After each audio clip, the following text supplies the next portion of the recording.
हिमाचल प्रदेश ने आज एक प्रधान सेवक के नाते ही नहीं बल्कि एक परिवार के सदस्य के नाते भी मुझे गर्व का अवसर दिया है। मैंने छोटी छोटी सुविधाओं के लिए संघर्ष करते हिमाचल को भी देखा है और आज विकास की गाथा को लिख रहे हिमाचल को भी देख रहा हूं। ये सब कुछ देवी देवताओं के आशीर्वाद से, हिमाचल सरकार की कर्म कुशलता से और हिमाचल के जन जन की जागरूकता से संभव हो पाया है। मैं फिर एक बार जिन जिन से मेरा संवाद करने का अवसर मिला और जिस प्रकार से सबने बातें बताई, इसके लिए मैं उनका तो आभार व्यक्त करता हूं, मैं पूरी टीम का आभार व्यक्त करता हूं। हिमाचल ने एक टीम के रूप में काम करके अद्भुत सिद्धि प्राप्त की है। मेरी तरफ से आप सबको बहुत बहुत शुभकामनाएं। हिमाचल प्रदेश के राज्यपाल श्रीमान राजेंद्र आर्लेकर जी, ऊर्जावान और लोकप्रिय मुख्यमंत्री श्रीमान जयराम ठाकुर जी, संसद में हमारे साथी और भारतीय जनता पार्टी के राष्ट्रीय अध्यक्ष, हिमाचल का ही संतान श्री जगत प्रकाश नड्डा जी, केंद्रीय मंत्रिमंडल के मेरे सहयोगी श्री अनुराग ठाकुर जी, संसद में मेरे साथी और हिमाचल भाजपा अध्यक्ष श्रीमान सुरेश कश्यप जी, अन्य सभी मंत्रीगण, सांसदगण और विधायकगण, पंचायतों के जनप्रतिनिधि और हिमाचल के मेरे प्यारे भाई और बहनों, 100 वर्ष की सबसे बड़ी महामारी, 100 वर्ष में ऐसे दिन कभी देखे नहीं है। 100 वर्ष की सबसे बड़ी महामारी के विरुद्ध लड़ाई में हिमाचल प्रदेश चैंपियन बनकर के सामने आया है। हिमाचल भारत का पहला राज्य बना है जिसने अपनी पूरी एलिजिबल आबादी को कोरोना टीके की कम से कम 1 डोज लगा ली है। यही नहीं, दूसरी डोज के मामले में भी हिमाचल लगभग 1/3 आबादी को पार कर चुका है। साथियों, हिमाचल के लोगों की इस सफलता ने देश का आत्मविश्वास भी बढ़ाया है और आत्मनिर्भर होना कितना जरूरी है ये भी याद दिलाया है। सबको वैक्सीन, मुफ्त वैक्सीन, 130 करोड़ भारतीयों के इसी आत्मविश्वास और वैक्सीन में आत्मनिर्भरता का ही परिणाम है। भारत आज एक दिन में 1.25 करोड़ टीके लगाकर रिकॉर्ड बना रहा है। जितने टीके भारत आज एक दिन में लगा रहा है वो कई देशों की पूरी आबादी से भी ज्यादा है। भारत के टीकाकरण अभियान की सफलता प्रत्येक भारतवासी के परिश्रम और पराक्रम की पराकाष्ठा का परिणाम है। जिस सबका प्रयास की बात मैंने 75वें स्वतंत्रता दिवस पर कही थी, लाल किले से कही थी, मैं कहता हूं ये उसी का प्रतिबिंब है। हिमाचल के बाद सिक्किम और दादरा नगर हवेली ने 100% पहली डोज का पड़ाव पार कर लिया है और अनेक राज्य इसके बहुत निकट पहुंच भी गए हैं। अब हमें मिलकर ये प्रयास करना है कि जिन्होंने पहली डोज ली है वो दूसरी डोज भी जरूर लें। भाइयों और बहनों, आत्मविश्वास की यही जड़ी बूटी हिमाचल प्रदेश के सबसे तेज टीकाकरण अभियान का भी मूल है। हिमाचल ने खुद की क्षमता पर विश्वास किया, अपने स्वास्थ्य कर्मियों और भारत के वैज्ञानिकों पर विश्वास किया। ये उपलब्धि सभी स्वास्थ्य कर्मियों, आशा कार्यकर्ता, आंगनवाड़ी कार्यकर्ता, शिक्षक और दूसरे तमाम साथियों के बुलंद हौसले का परिणाम है। आरोग्य क्षेत्र से जुड़े हुए लोगों की तो मेहनत है ही है। डॉक्टर हो, पैरामेडिकल स्टाफ हो, बाकी सहायक हो, सबकी मेहनत है। इसमें भी बहुत बड़ी संख्या में हमारी बहनों की विशेष भूमिका रही है। अभी थोड़ी देर पहले फील्ड पर काम करने वाले हमारे तमाम साथियों ने विस्तार से बताया भी कि उन्होंने किस प्रकार की चुनौतियों का सामना किया है। हिमाचल में वो हर प्रकार की मुश्किलें थी जो टीकाकरण में बाधक सिद्ध होती हैं। पहाड़ी प्रदेश होने के नाते लॉजिस्टिक की दिक्कत रहती है। कोरोना के टीके की स्टोरेज और ट्रांसपोर्टेशन तो और भी मुश्किल होती है। लेकिन जयराम जी की सरकार ने जिस प्रकार की व्यवस्थाएं विकसित की, जिस प्रकार स्थितियों को संभाला, वो सचमुच में प्रशंसनीय है। इसलिए हिमाचल ने सबसे तेज टीकाकरण टीके की वेस्टेज किए बिना, ये बहुत बड़ी बात है, इस काम को सुनिश्चित किया है। साथियों, कठिन भौगोलिक परिस्थितियों के साथ साथ जन संवाद और जन भागीदारी भी टीकाकरण की सफलता का बहुत बड़ा पहलू है। हिमाचल में तो पहाड़ के इर्द गिर्द बोलियां तक पूरी तरह से बदल जाती हैं। ज्यादातर हिस्सा ग्रामीण है, जहां आस्था जीवन का एक अटूट हिस्सा है। जीवन में देवी देवताओं की भावात्मक उपस्थिति है। थोड़ी देर पहले कुल्लू जिला के मलाना गांव की बात यहां हमारी बहन से ने बताई। मलाना ने लोकतंत्र को दिशा देने में, ऊर्जा देने में हमेशा से अहम भूमिका निभाई है।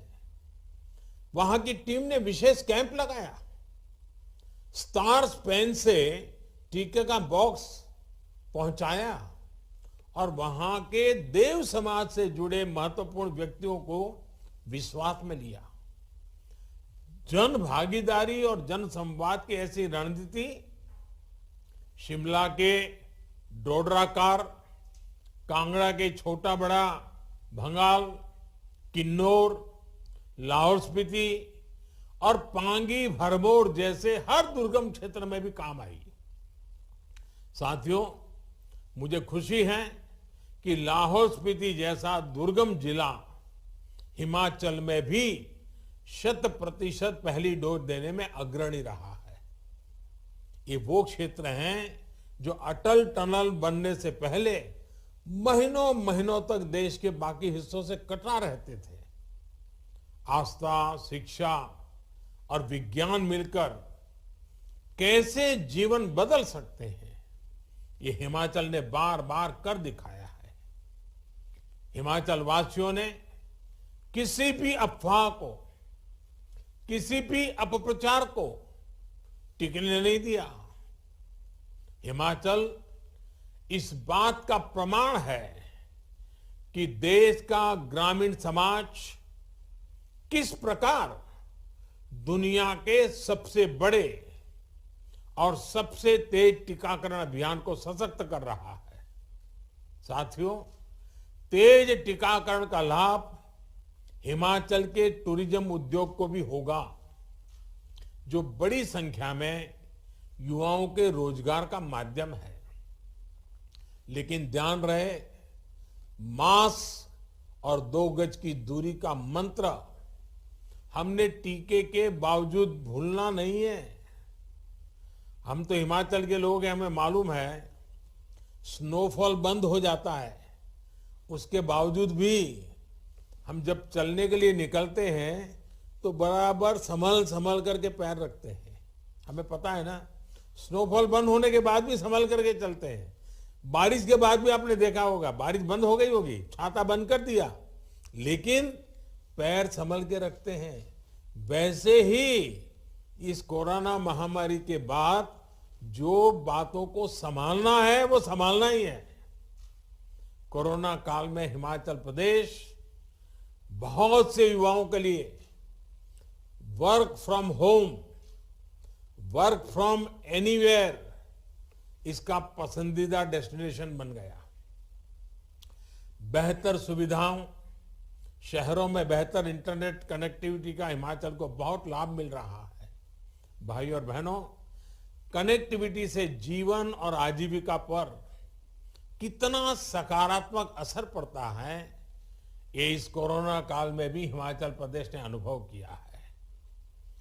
कनेक्टिविटी चाहे रोड की हो, रेल की हो, हवाई कनेक्टिविटी हो या फिर इंटरनेट कनेक्टिविटी, आज देश की ये सबसे बड़ी प्राथमिकताएं हैं। प्रधानमंत्री ग्रामीण सड़क योजना के तहत आज 8-10 घरों वाली बस्तियां भी सड़कों से जुड़ रही है। हिमाचल के नेशनल हाईवे चौड़े हो रहे हैं। ऐसी ही सशक्त होती कनेक्टिविटी का सीधा लाभ पर्यटन को भी मिल रहा है।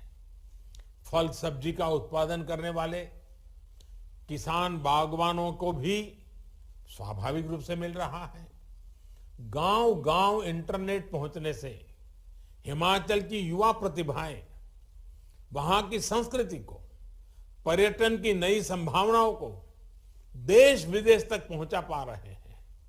भाई और बहनों, आधुनिक टेक्नोलॉजी का, डिजिटल टेक्नोलॉजी का ये लाभ हिमाचल को आने वाले समय में और अधिक होने वाला है। विशेषकर शिक्षा और स्वास्थ्य के क्षेत्र में बहुत बड़े बदलाव होने जा रहे हैं। इससे दूर सुदूर के स्कूलों और स्वास्थ्य केंद्रों में भी बड़े अस्पतालों से, बड़े स्कूलों से डॉक्टर और टीचर्स वर्चुअली जुड़ सकते हैं। अभी हाल में देश ने एक और फैसला लिया है, जिसे मैं विशेष तौर पर हिमाचल के लोगों को बताना चाहता हूं। ये है ड्रोन टेक्नोलॉजी से जुड़े नियमों में हुआ बदलाव। अब इसके नियम बहुत आसान बना दिए गए हैं। इससे हिमाचल में हेल्थ से लेकर कृषि जैसे अनेक सेक्टर में नई संभावनाएं बनने वाली है। ड्रोन अब दवाइयों की होम डिलीवरी में भी काम आ सकता है, बाग बगीचों में भी काम आ सकता है, और इसका इस्तेमाल जमीन के सर्वे में तो किया ही जा रहा है। मैं समझता हूं ड्रोन टेक्नोलॉजी का सही इस्तेमाल हमारे पहाड़ी इलाकों के लोगों का पूरा जीवन बदल सकता है।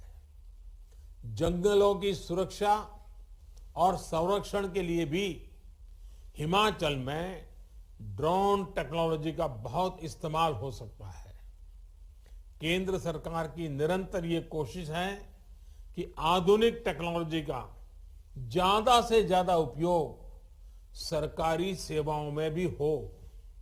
भाई और बहनों, हिमाचल आज तेज विकास के पथ पर अग्रसर है, लेकिन प्राकृतिक आपदाएं भी आज हिमाचल के लिए बड़ी चुनौती बन रही है। बीते दिनों अनेक दुर्भाग्यपूर्ण घटनाओं में हमें अनेक साथियों को खोना पड़ा है। इसके लिए हमें वैज्ञानिक समाधानों की तरफ तेजी से आगे बढ़ना होगा। लैंडस्लाइड को लेकर अर्ली वार्निंग सिस्टम से जुड़ी रिसर्च को प्रोत्साहित करना होगा। यही नहीं, पहाड़ी क्षेत्रों की जरूरतों को देखते हुए कंस्ट्रक्शन से जुड़ी टेक्नोलॉजी में भी नए इनोवेशंस के लिए अपने युवाओं को हमें प्रेरित करते रहना है। साथियों, गांव और कम्युनिटी को जोड़ने के कितने सार्थक परिणाम मिल सकते हैं, इसका बड़ा उदाहरण जल जीवन मिशन है। आज हिमाचल के उन क्षेत्रों में भी नल से जल आ रहा है जहां कभी ये असंभव माना जाता था। यही अप्रोच वन संपदा को लेकर भी अपनाई जा सकती है। इसमें गांव में जो हमारी बहनों के स्वयं सहायता समूह है, उनकी भागीदारी को बढ़ाया जा सकता है। विशेष रूप से जड़ी बूटियां, सलाद, सब्जियों को लेकर हिमाचल के जंगलों में बहुत संभावना है, जिनकी डिमांड निरंतर बढ़ती जा रही है। इस संपदा को हमारी परिश्रमी बहनें वैज्ञानिक तरीकों से कई गुना बढ़ा सकती है। अब तो ई कॉमर्स के नए माध्यम से हमारी बहनों को नए तरीके भी मिल रहे हैं। इस 15 अगस्त को मैंने लाल किले से कहा भी है कि केंद्र सरकार अब बहनों के स्वयं सहायता समूहों के लिए विशेष ऑनलाइन प्लेटफॉर्म बनाने वाली है। इस माध्यम से हमारी बहनें देश और दुनिया में अपने उत्पादों को बेच पाएगी। सेब, संतरा, किन्नू, मशरूम, टमाटर, ऐसे अनेक उत्पादों की हिमाचल की बहनें देश के कोने कोने में पहुंचा पाएगी। केंद्र सरकार ने 1 लाख करोड़ रुपए का एक विशेष एग्री इंफ्रास्ट्रक्चर फंड भी बनाया है। बहनों के स्वयं सहायता समूह हो, किसान उत्पादक संघ हो, वो इस फंड की मदद से अपने गांव के पास ही कोल्ड स्टोरेज या फिर फूड प्रोसेसिंग यूनिट लगा सकते हैं। इससे अपने फल सब्जी के भंडारण के लिए उनको दूसरों पर निर्भर नहीं रहना पड़ेगा। हिमाचल के परिश्रमी हमारे किसान, बागवान इसका अधिक से अधिक लाभ उठाएंगे, इसका मुझे पूरा विश्वास है। साथियों, आजादी के अमृत काल में हिमाचल के किसानों और बागवानों से एक और आग्रह मैं करना चाहता हूं। आने वाले 25 सालों में क्या हम हिमाचल की खेती को फिर से ऑर्गेनिक बना देने के लिए प्रयास कर सकते हैं? धीरे धीरे हमें केमिकल से अपनी मिट्टी को मुक्त करना है। हमें ऐसे भविष्य की तरफ बढ़ना है जहां मिट्टी और हमारे बेटे बेटियों का स्वास्थ्य उत्तम रहे। मुझे हिमाचल के सामर्थ्य पर विश्वास है, हिमाचल की युवा शक्ति पर विश्वास है। जिस प्रकार सीमा की सुरक्षा में हिमाचल के नौजवान आगे रहते हैं, उसी प्रकार मिट्टी की सुरक्षा में भी हमारे हिमाचल का हर गांव, हर किसान अग्रणी भूमिका निभाएंगे। हिमाचल असाध्य को साधने की अपनी पहचान को सशक्त करता रहे, इसी कामना के साथ फिर एक बार आप सभी को बहुत बहुत बधाई। हिमाचल संपूर्ण टीकाकरण के लक्ष्य को भी देश में सबसे पहले हासिल करे, इसके लिए अनेक अनेक शुभकामनाएं। आज मैं सभी देशवासियों को कोरोना से सतर्क रहने का फिर आग्रह करूंगा। अब तक लगभग 70 करोड़ वैक्सीन डोज लगाई जा चुकी हैं। इसमें देश भर के डॉक्टरों, नर्सेस, आंगनवाड़ी, आशा बहनों की, स्थानीय प्रशासन, वैक्सीन मैन्युफैक्चरिंग कंपनियां और भारत के वैज्ञानिकों की बहुत बड़ी तपस्या रही है। वैक्सीन तेजी से लग रही है, लेकिन हमें किसी भी तरह की उदासीनता और लापरवाही से बचना है। और मैं डे वन से एक मंत्र बोल रहा हूं, दवाई भी कड़ाई भी, दवाई भी कड़ाई भी के मंत्र को हमें भूलना नहीं है। एक बार फिर हिमाचल के लोगों को अनेक अनेक शुभकामनाएं। बहुत बहुत धन्यवाद।